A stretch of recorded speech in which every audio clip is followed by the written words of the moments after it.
على رسول الله وعلى آله وصحبه أجمعين. رب اشرح لي صدري ويسر لي أمري واحلل عقدة من لساني يفقه قولي ولا حول ولا قوة إلا بالله العلي العظيم. Terima kasih kepada moderator yang mengendalikan majlis ataupun siaran langsung kita pada petang ini. Seterusnya kepada rakan-rakan grup pencinta Al-Quranul Karim. Mudah-mudahan kita semua dalam rahmat Allah Subhanahu wa ta'ala. Kita sambung lagi pada siri berikutnya, Sakratul Maut, metod kematian dan penderitaannya. Saya sempat mendengar perbualan rakan-rakan kita di Maya sekejap tadi, bagaimana sakitnya ketika ingin melahirkan anak. Ini dapat dirasai oleh ibu-ibu yang melahirkan anak.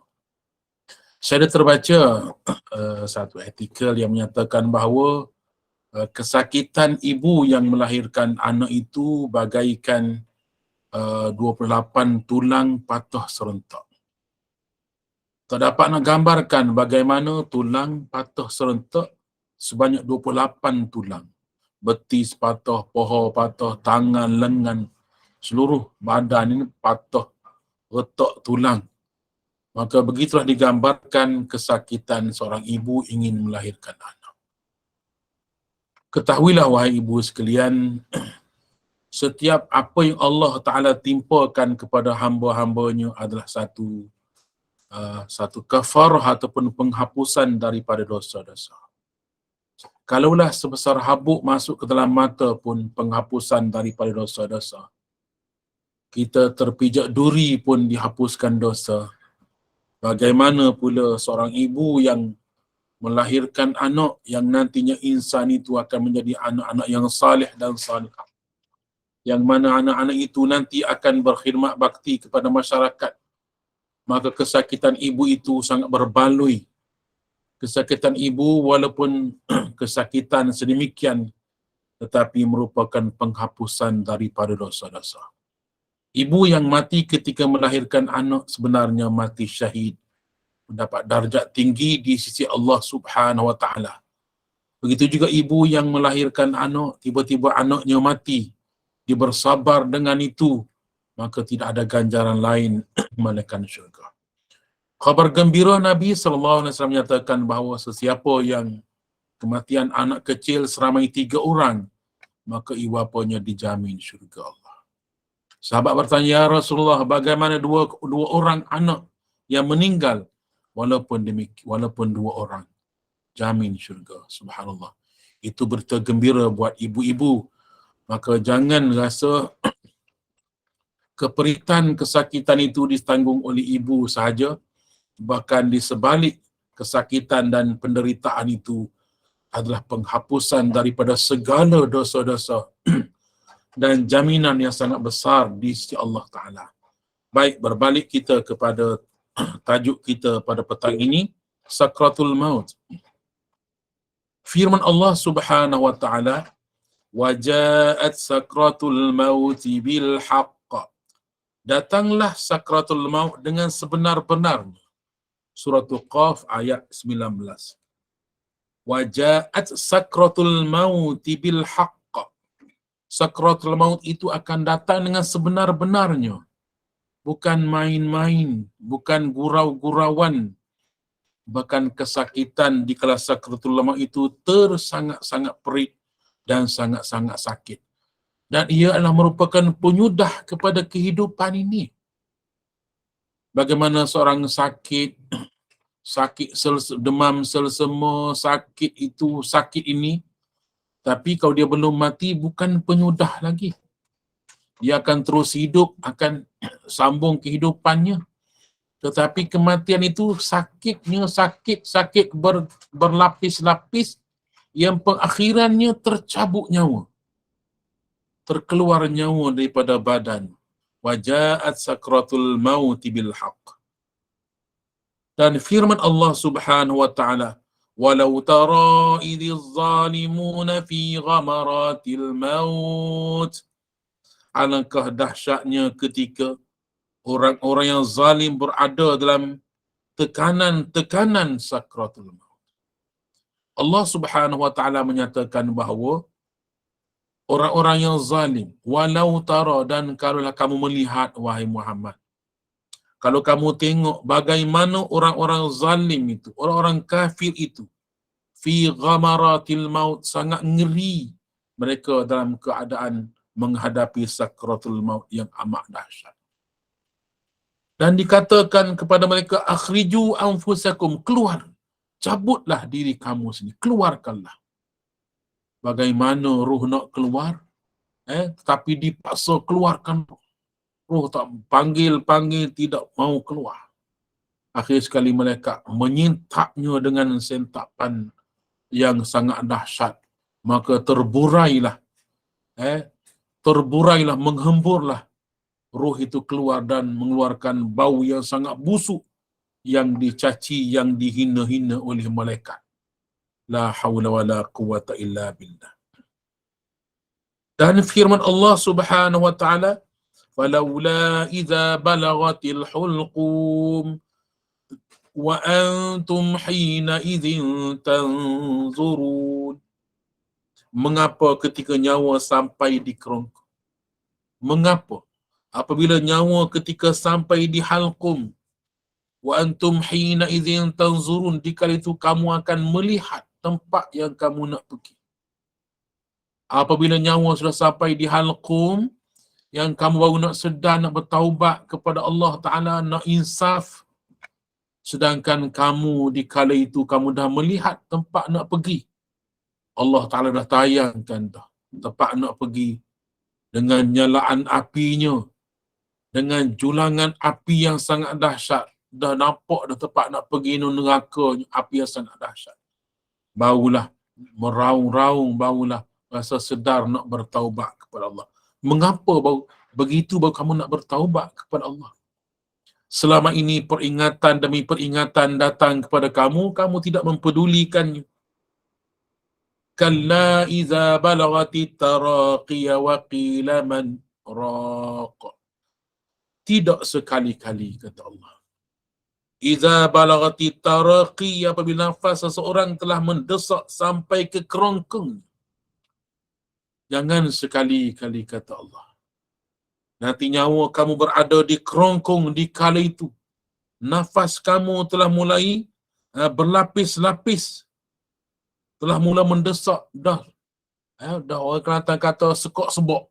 Dah mendongok ataupun dalam keadaan lemas di kala itu.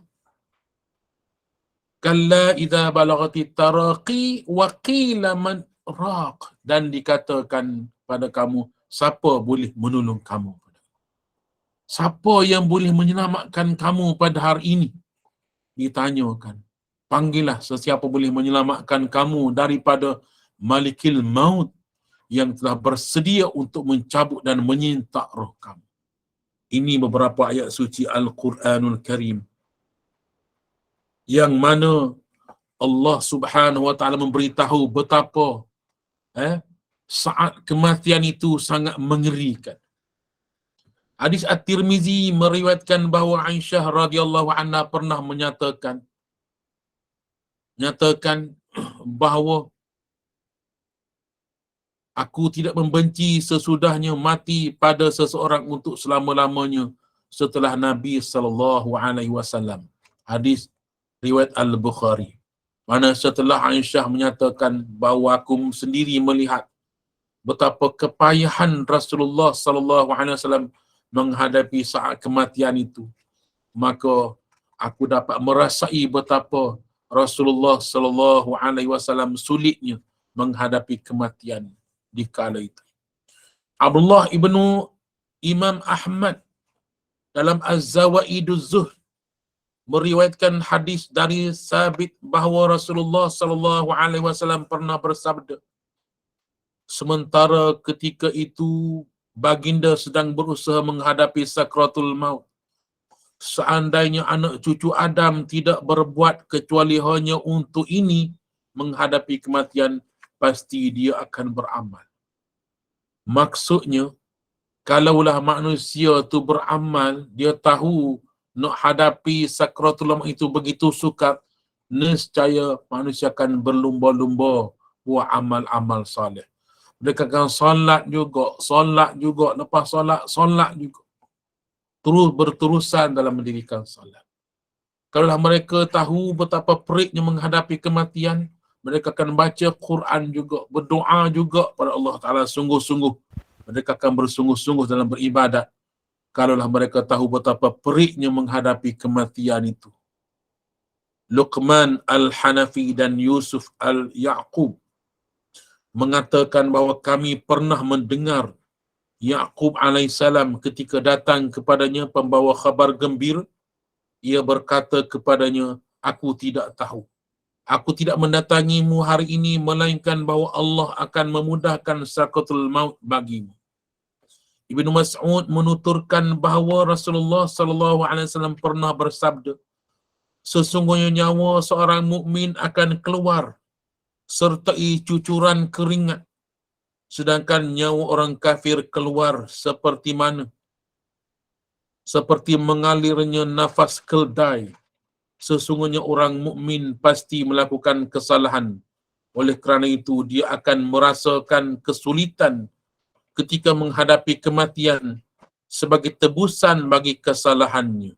Sedangkan orang kafir pula pasti memiliki kebaikan sehingga ia dimudahkan dalam kematiannya sebagai tebusan atas kebaikannya. Hadis riwayat At-Tabrani. Baik tuan-tuan, puan-puan yang dirahmati Allah sekalian. Dalam hadis ini Rasulullah sallallahu alaihi wasallam menyatakan dua keadaan kematian. Yang mana orang mukmin sukarnya nak mati. Sukar nak mati orang mukmin itu kerana Allah nak hapuskan sisa-sisa ataupun saki-baki dosa yang masih ada. Allah nak cabut keseluruhan dosa-dosa itu supaya apabila dia mati nanti tak ada dosa dah. Adapun orang kafir pula, kadang-kadang kematian mereka itu mudah.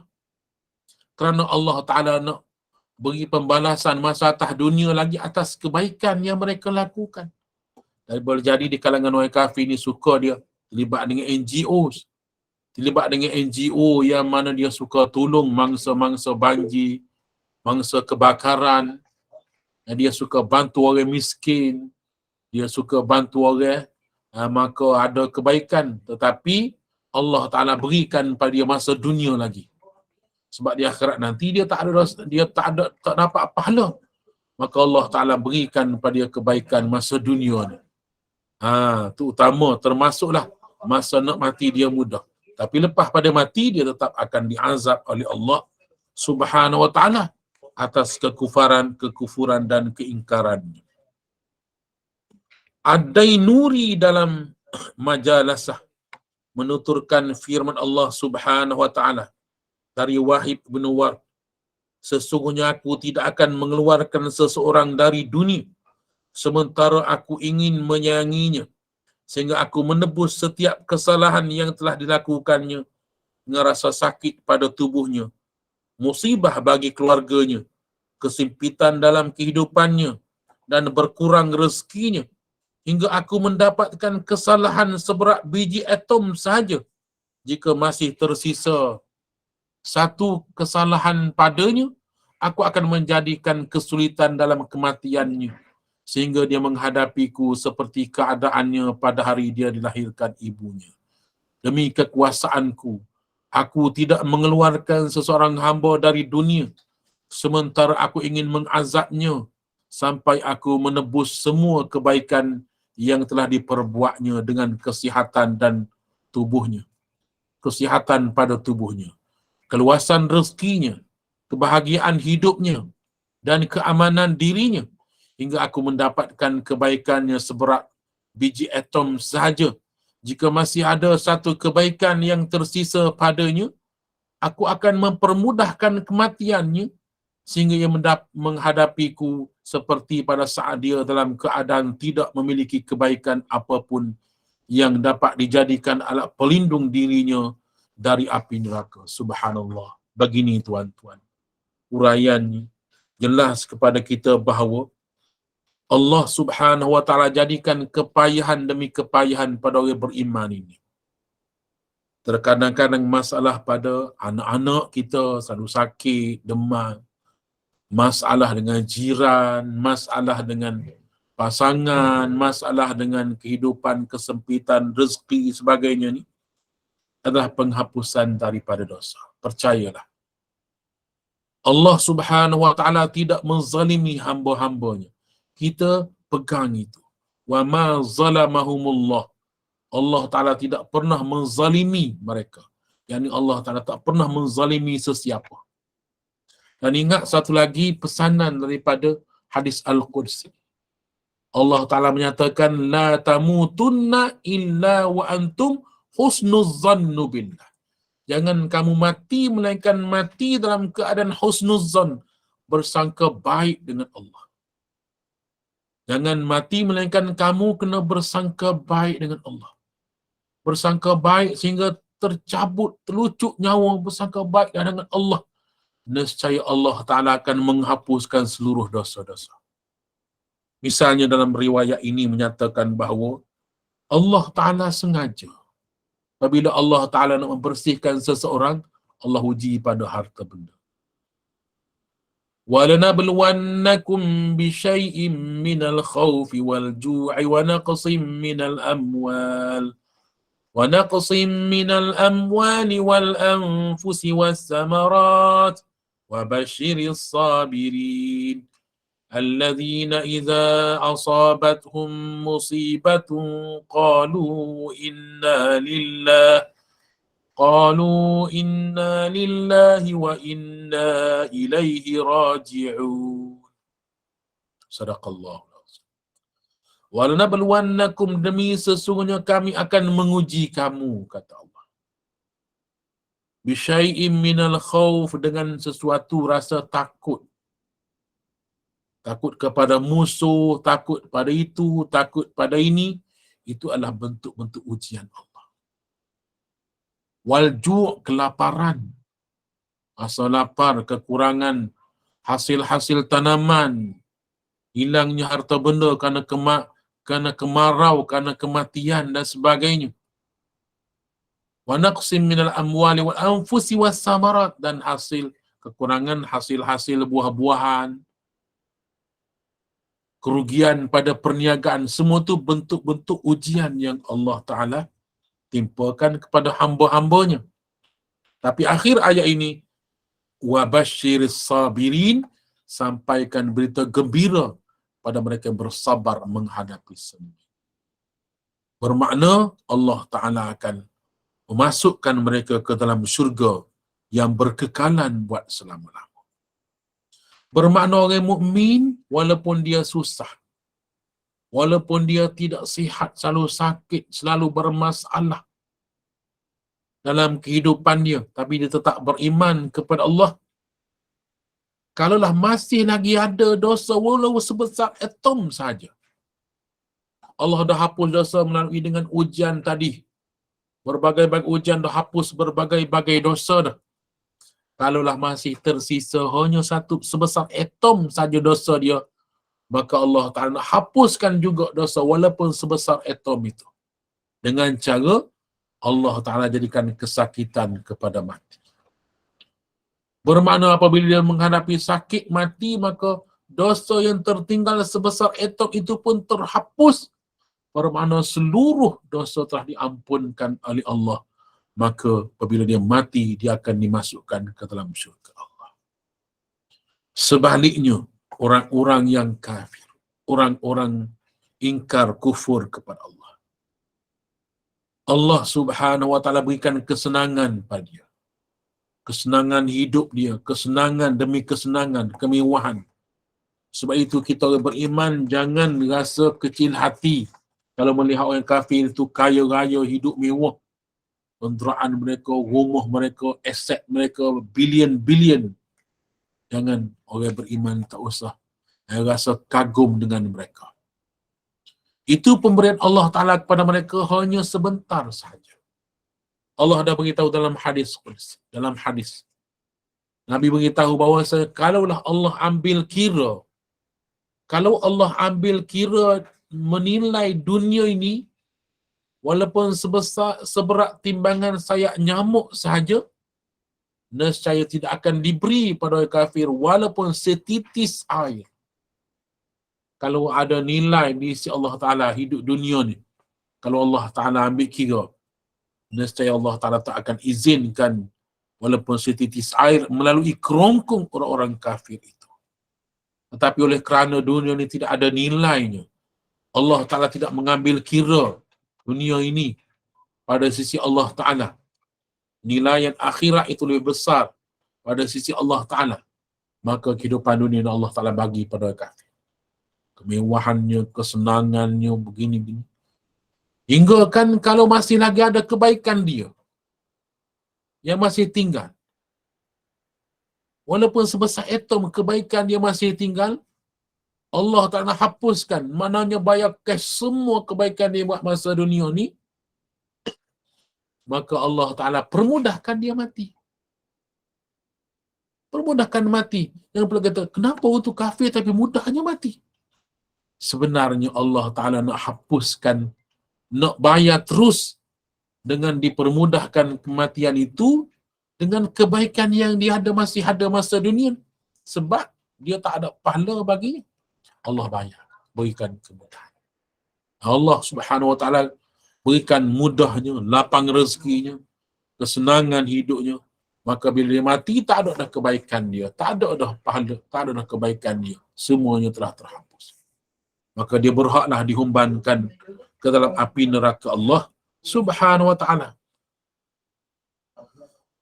Zaid bin Aslam berkata, jika masih ada suatu dosa pada diri seorang mukmin yang tidak tersentuh oleh amalannya, maka akan disulitkan baginya kematian, supaya dengan sakratul maut itu, kesulitan itu dia dapat mencapai darjat syurga.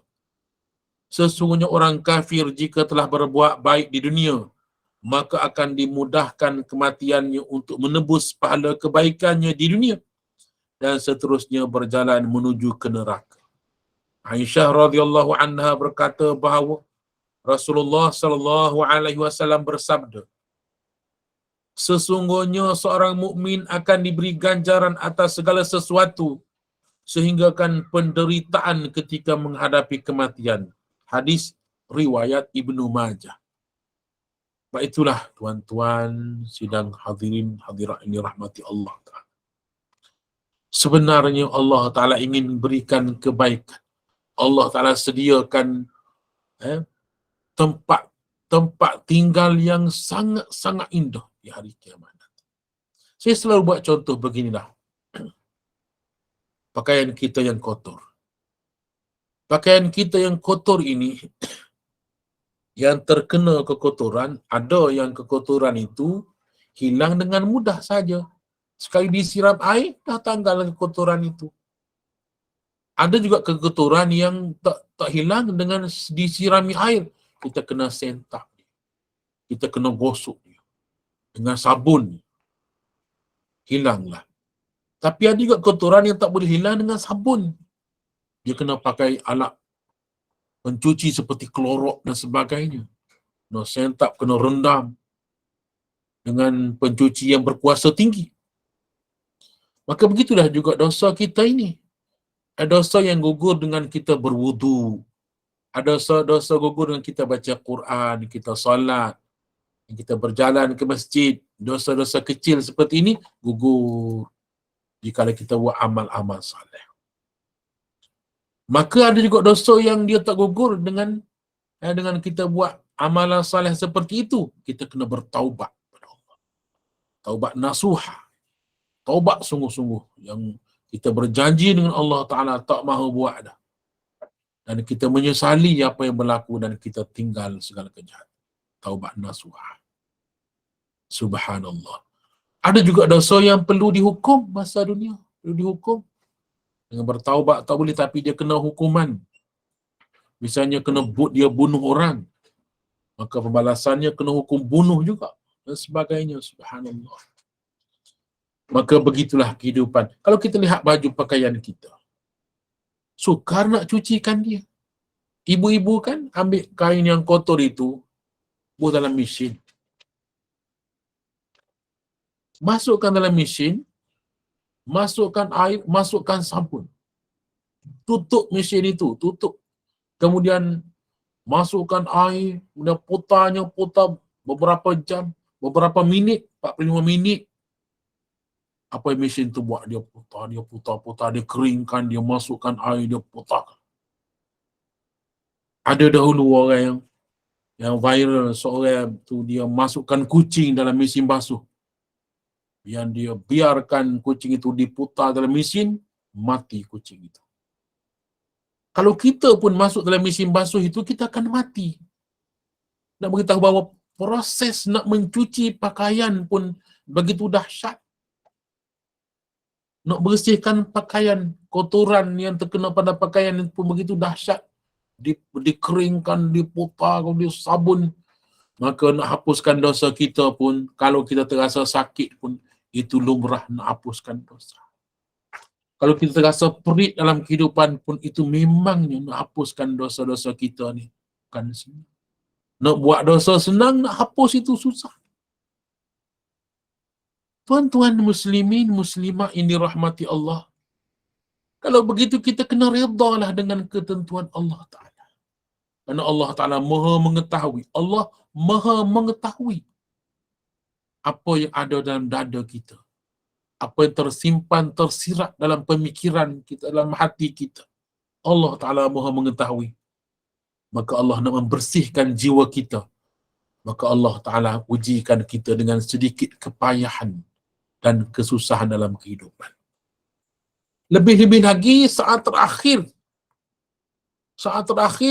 nak berpisah daripada dunia ini. Allah Ta'ala berikan kesakitan demi kesakitan ini supaya tercabut segala dosa kita. Permudahkan. Supaya dipermudahkan untuk ke syurga Allah Subhanahu Wa Ta'ala. Salmanul Farisi meriwayatkan bahawa dirinya pernah mendengar Rasulullah sallallahu alaihi wasallam bersabda, perhatikanlah seorang ketika menghadapi kematian sebanyak 3 kali. Jika dahinya berkeringat, kedua matanya mengeluarkan air mata, dan hidungnya membengkak, yang demikian itu menunjukkan rahmat dari Allah sedang turun bersamanya. Hadis ini telah kita baca pada siri pengajian yang lalu, yang mana Nabi SAW menggambarkan 3 ciri-ciri perhatikan pada mayat. Perhatikan di sini maknanya bukanlah kita nak siasat mayat itu orang baik ataupun tidak. Jangan. Kita tak berhak nak menghukum sesiapa.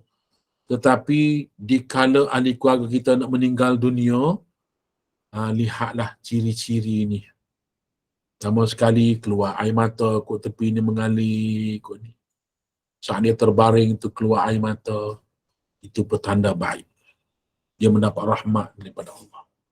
Yang kedua, dahi peluh terpercik di dahi, itu juga menunjukkan dia mendapat rahmat Allah.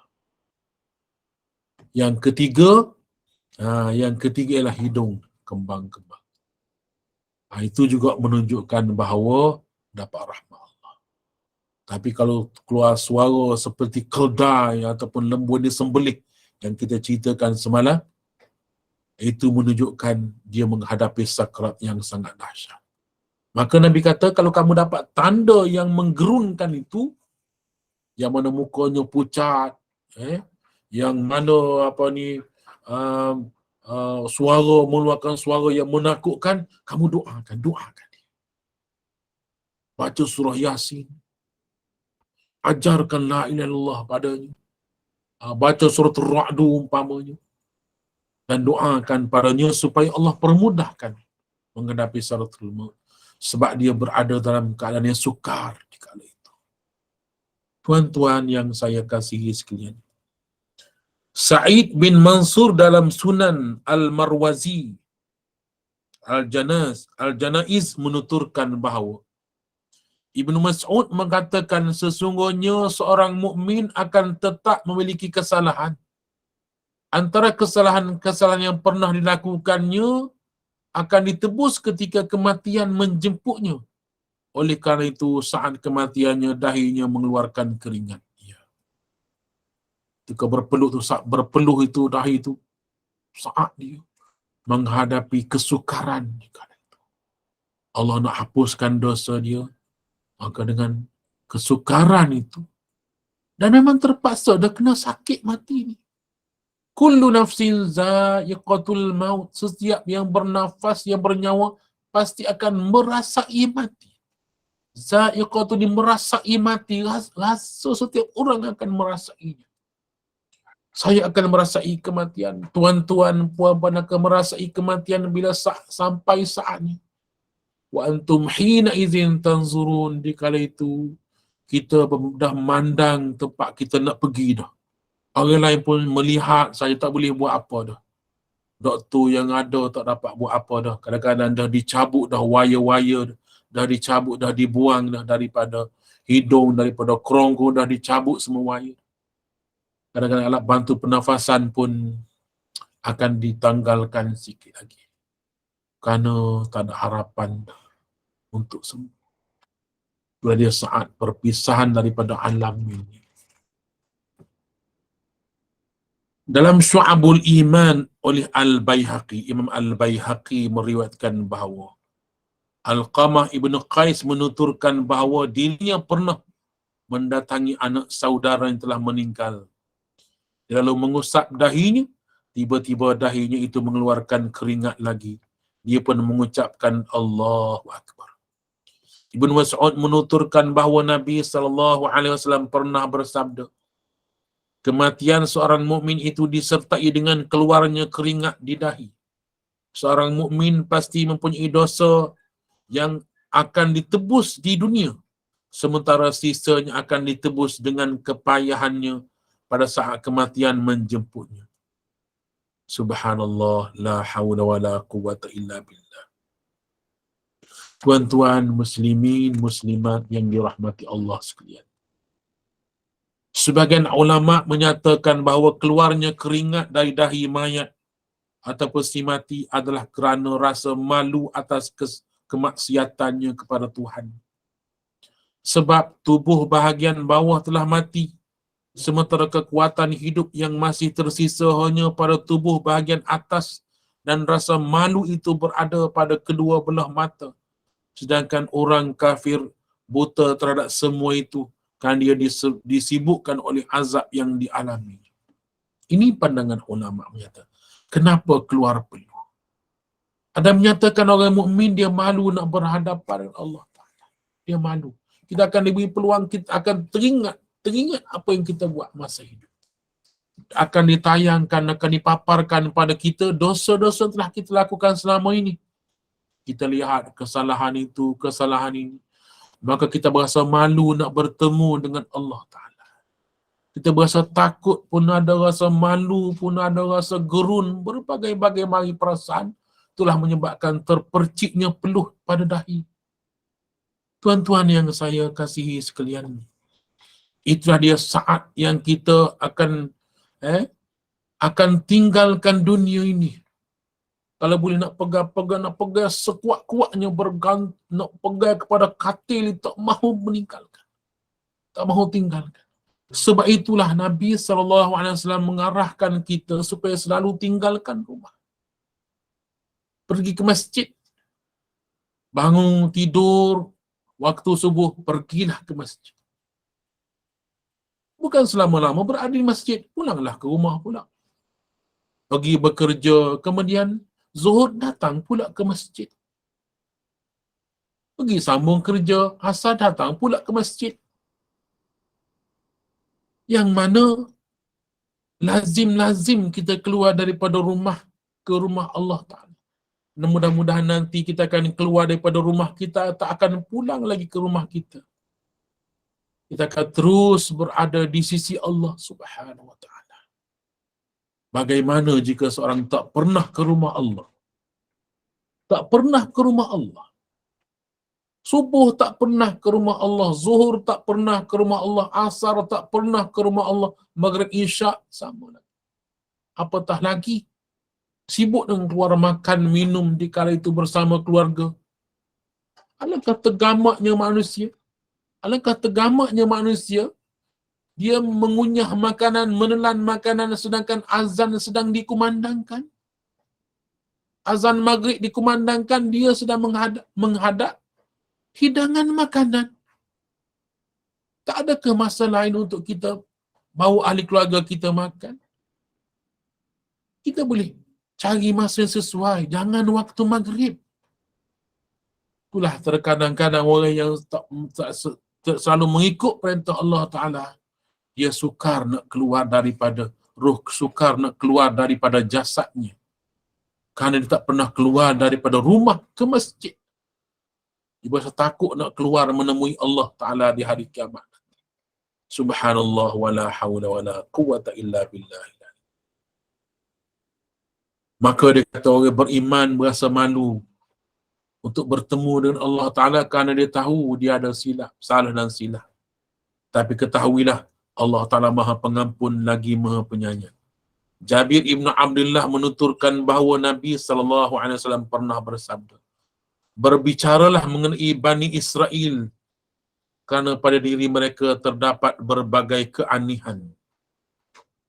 Beliau kemudian mengajak kami berbicara. Beliau berkata, sekelompok dari mereka keluar dan pergi mendatangi salah satu kubur. Mereka lalu berkata, seandainya kami mengerjakan salat 2 rakaat dan memohon kepada Allah Ta'ala, nescaya akan keluar daripada kami sebahagian daripada mayat-mayat ini dan memberitahukan kepada kami tentang kematian. Mereka kemudian mengerjakan hal itu. Ketika mereka mengerjakannya, tiba-tiba muncul seseorang yang berkulit hitam, yang di antara kedua matanya terdapat bekas sujud, seraya berucap, wahai kalian semua, apa yang kalian inginkan dariku? Aku telah mati sejak 100 tahun yang lalu. Sampai sekarang tidak ada rasa panas kematiannya yang menyentuhku. Oleh kerana sampai sekarang tidak ada rasa panas kematian yang menyentuhku. Oleh kerananya, berdoalah kepada Allah supaya dia mengembalikanku sebagaimana semula. Hadis riwayat Ibnu Abi Syaibah, Ahmad dan Ibnu Abi Dunya. Subhanallah. Ini nak gambarkan bahawa ada satu rahsia selepas daripada kematian. Ada satu rahsia. Bukan kata mati ke habis Alkisah. Ada Alkisah lain yang lebih penting daripada kehidupan ini. Sekarang ini, tuan-tuan, puan-puan sekalian, kalau kita nak makan, kita boleh aja pergi makan. Nak tom yum, nak sup, nak nasi, nak mi, kita boleh order saja.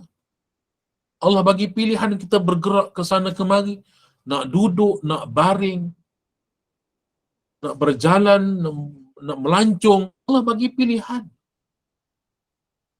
Boleh Allah izinkan kita bergerak. Tapi setelah kematian kita, tak ada lagi. Tak ada pilihan lagi dah. Tak ada pilihan dan tak ada cara lain. Kita tak dapat makan, tak dapat minum, tak dapat tidur, tak dapat bergerak ke sana kemari. Illa man azina lahur rahman wa qala sawab. Yauma la yatakallamu illa man azina lahur rahman wa qala sawaba. Zalikal yawmul haqq. Faman syaa'a attakhadha ila rabbih sabila. Tuan-tuan muslimin muslimat dirahmati Allah. Di hari kiamat nanti nak keluarkan perkataan sepatah pun tak berupaya. Tak boleh bercakap-cakap, tak dibenarkan mengeluarkan sepatah kata pun, melainkan apa yang diizinkan oleh Allah Subhanahu wa Ta'ala. Itulah di hari yang sebenar-benarnya. Hari pembalasan yang sebenar-benarnya Allah Ta'ala tentukan untuk kamu. Zalikum, demikianlah hari-hari untuk kamu. Hari-hari untuk kamu rasai tentang pembalasan, sama ada baik atau buruknya. Tuan muslimin, muslimat ini rahmati Allah. Demikianlah hari selepas daripada kematian ini satu hari yang sangat besar. Allah Ta'ala nyatakan, amma yatasa'alun anin naba'il azim alladhi hum fihi mukhtalifun kalla saya'lamun summa kalla saya'lamun. Amma yatasa'alun, apakah yang mereka sedang berbantah-bantahkan itu, wahai Muhammad? Mereka duk persoal-soalkan, berdalih-dalih, beralasan-alasan pasal apa? Tentang hari kiamat. Yaumun azim, hari yang besar. Hari kiamat itu bukan hari main-main. Ialah hari penentuan sama ada kamu ke syurga atau ke neraka. Hari penentuan sama ada kamu dapat rahmat ataupun azab Allah. Dua saja. Masa hidup dunia ini sama ada iman atau kufur, nikmat atau azab. Dua saja. Masa dunia ini, masa di akhirat, masa dunia ini banyak agama, penganut agama Kristian, penganut agama Buddha. Agama Buddha misalnya, seorang apa ni yang menganut agama Buddha, agama Hindu. Dia pernah menyatakan bahawa dalam agama Hindu ada 3,000 Tuhan.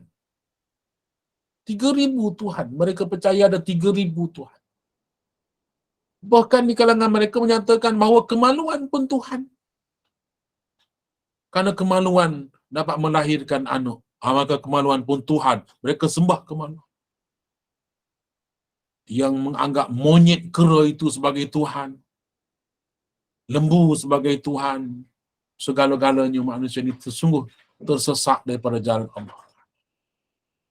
Dan kita bimbangkan bahawa Nabi SAW menyatakan bahawa umatku akan terpecah kepada 73 golongan. Satu saja ke syurga, 72 lagi akan ke neraka. Allahu Akbar. Oleh itu, tuan-tuan, puan-puan, hayatilah firman Allah Ta'ala. Hayatilah hadis-hadis Nabi SAW. Bacalah, bertazkirahlah. Berilah peringatan kepada diri kita dan ahli keluarga kita tentang suatu hari perhitungan yang tak dapat siapa boleh menolong melainkan kita mengharapkan pertolongan daripada Allah dan Rasul. Subhanallah wala hawla wala quwwata illa billah. InsyaAllah. Sekali itu untuk petang ini insyaAllah sebagai santapan petang kita. Santapan rohani kita pada petang ini. Mudah-mudahan bermanfaat untuk diri saya dan kita semua. InsyaAllah sekali izin Allah kita akan bertemu pada siri pengajian kita akan datang insyaAllah. Berterusanlah kita dalam mengerjakan amal-amal saleh. Percayalah Allah Ta'ala sangat menyayangi kita. Apa saja ketentuan daripada Allah Ta'ala, ialah Allah Ta'ala ingin membersihkan kita daripada segala dosa. Allah Ta'ala berikan nikmat pada kita, syukurlah. Di sana ada janji Allah, la in syakartum la azidannakum. Sekiranya kamu bersyukur pada Allah, Allah Ta'ala akan tambah lagi nikmat pada kamu. Wala in kafartum inna azabi lasyadid. Sekiranya kamu ingkar kufur kepada nikmat Allah, ingat azab Allah terus sangat dahsyat. Sekian wabillahi taufiq wal hidayah. Wassalamualaikum warahmatullahi wabarakatuh. Waalaikumsalam warahmatullahi wabarakatuh. Ustaz, boleh buka soalan ke? Boleh insyaAllah. Okey, saya nampak kat sini siapa Johari? Johari Masru angkat tangan. Nak bertanya silakan.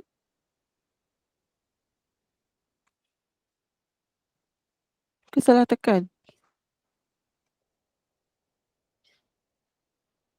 Salah tekan kot. Ya, tak apa. Lain kali lah saja. Tak apalah kalau macam tu kan Ustaz. Tak apa. Alhamdulillah kehadiran kita pada petang ini mencecah 100 orang. Alhamdulillah. Dan jazakallahu khair Al-Fadhil Ustaz Fikri, dan terima kasih atas pencerahan yang cukup terperinci dan jelas dan tentang proses ilmu itu tadi. Semoga ia memberi kefahaman yang maklumat kita buat kita semua. Dan Bersiap sedialah kita dengan kematian, semoga ianya diiringi dengan husnul khatimah sebagaimana firman Allah SWT, dan datanglah sakaratul maut yang sebenar-benarnya, itulah yang kamu selalu lari darinya. Surah Al-Qaf ayat 19. Dan barang siapa yang menuju salah satu jalan untuk menuntut ilmu, nescaya Allah akan memudahkan satu jalan baginya ke syurga. Dan saya mewakili Pak Pengusaha, mohon maaf jika ada salah bicara pada saya. Yang sebenarnya itu hanyalah milik Allah SWT. Dan dari Pak Pengurusan juga mengucapkan terima kasih kepada para jemaah yang mencecah kehadiran kita pada petang ini 100 orang. Bukan senang Ustaz nak capai 1 orang ni pada petang ini. Okey Ustaz, kita tangguh dulu Ustaz ya dengan kafaratul majlis dan surah Al-Asr. Silakan Ustaz. Subhanakallahumma bihamdika asyhadu an la ilaha illa anta astaghfiruka wa atubu ilaik.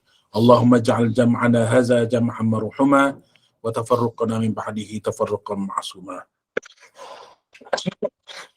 Ya Allah, ya Tuhan kami, jadikan perhimpunan kami pada petang ini perhimpunan yang mendatangkan rahmat dari sisimu, dan perpisahan kami selepas ini perpisahan yang menghapuskan dosa-dosa kami. Amin. Bismillahirrahmanirrahim. Wal 'asri innal insana lafi khusr illa allazina amanu wa 'amilus solihat wa tawassaw bil haqqi wa tawassaw bis sabr. Wabillahi taufiq hidayah. Wassalamualaikum warahmatullahi wabarakatuh. Waalaikumsalam warahmatullahi wabarakatuh. Terima kasih Ustaz. Terima kasih Ustaz. Terima kasih, Ustaz. Waalaikumsalam.